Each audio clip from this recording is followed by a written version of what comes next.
Just turning to Scotland, Scottish Labour leader Anna Sarwar has put down a no confidence motion in the SNP government. If that passes, the government will fall. Is that the right thing to do at this time? Yes, we will back the motion of no confidence in Humza Yousaf, but we've gone further and tabled a motion of no confidence in the whole Scottish government. And if Anna Sarwar and Scottish Labour are successful with that amendment, the government will fall and there'll be fresh elections. And it is time for a fresh start in Scotland.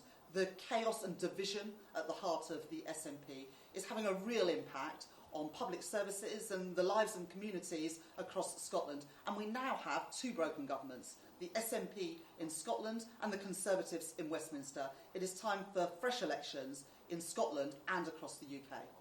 The SNP are terribly divided, and that is having a real impact on the lives and communities across Scotland.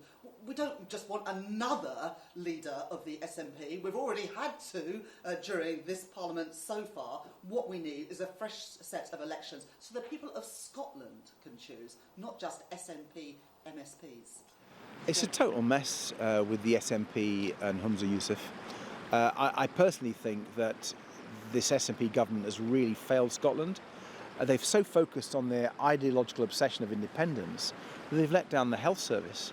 And some of the health waiting times, the difficulty getting a GP appointment in Scotland are worse than the rest of the United Kingdom.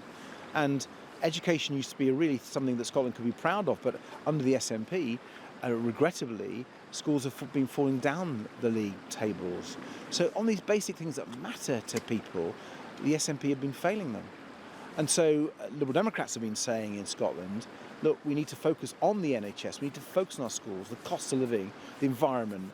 And because the SNP haven't done, I actually think it's time for a general election in Scotland.